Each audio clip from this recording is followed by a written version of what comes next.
Bismillahirrahmanirrahim. Assalamualaikum warahmatullahi wabarakatuh. Video ini kami buat untuk memenuhi tugas UAS mata kuliah Teologi Islam. Baiklah, kami dari kelompok 9 yang terdiri dari Azizah Harahap, Mustika, Rodia Simatupang akan menjelaskan judul makalah kami yang berjudul Tauhid sebagai Prinsip Ilmu Pengetahuan. Baiklah, untuk pembahasan pertama akan dibahas oleh saya sendiri. Saya, Rodia Simatupang, akan membahas apa itu tauhid dan ilmu pengetahuan. Sebelum mendalami kajian tauhid sebagai prinsip ilmu pengetahuan, di sini akan dijelaskan terlebih dahulu mengenai makna tauhid pertama dan ilmu pengertian kedua. Pertama, definisi tauhid secara bahasa Arab merupakan bentuk masdar dari fi'il wahada yuhidu yang artinya menjadikan sesuatu satu saja. Syekh Muhammad bin Shalih Al-Utsaimin mengatakan, makna tauhid adalah menjadikan Allah sebagai satu-satunya sembahan yang benar dengan segala kekhususannya.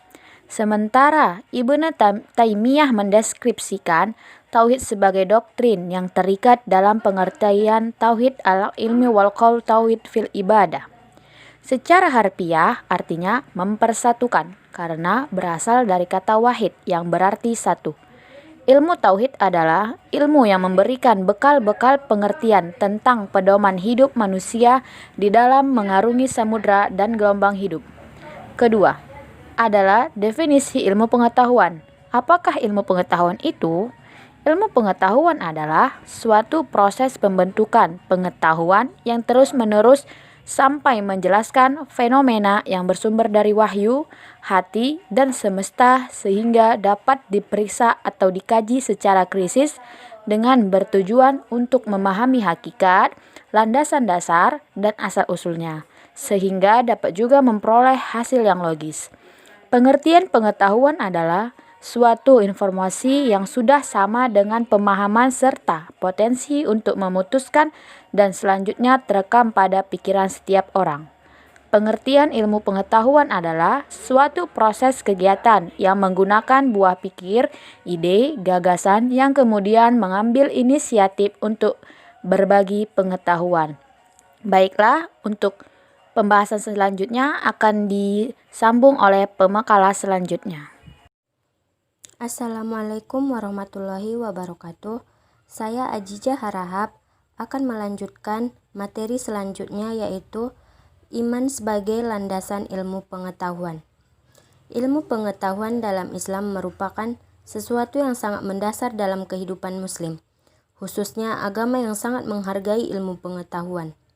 Dalam konsep ilmu pengetahuan, Islam menjadikan iman sebagai dasar utama yang mendasari ilmu. Karenanya, kaum muslim diwajibkan beriman dan beramal dengan ilmu. Jika ilmunya salah, maka iman dan amalnya juga akan salah. Al-Faruqi menjelaskan bahwa iman dalam Islam tidaklah sama dengan iman yang terdapat pada agama-agama selainnya.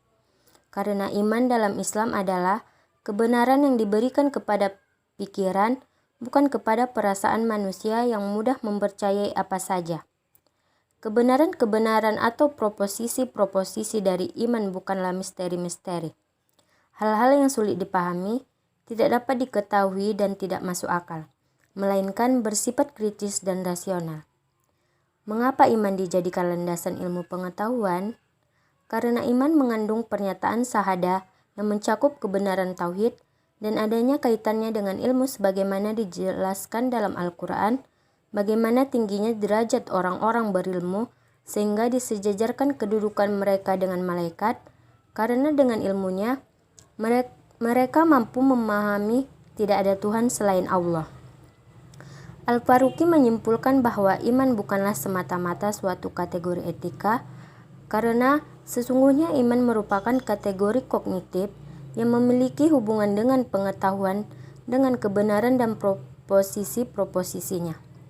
Dan karena sifat dari kandungan proposisionalnya sama dengan sifat dari prinsip pertama logika dan pengetahuan, metafisika, etika, dan estetika, maka dengan sendirinya dalam diri subjek ia bertindak sebagai cahaya yang menyinari sesuatu. Seperti yang dipaparkan oleh Al-Ghazali, iman adalah suatu visi yang menempatkan semua data dan fakta dalam perspektif yang sesuai dan perlu bagi pemahaman yang benar atas mereka.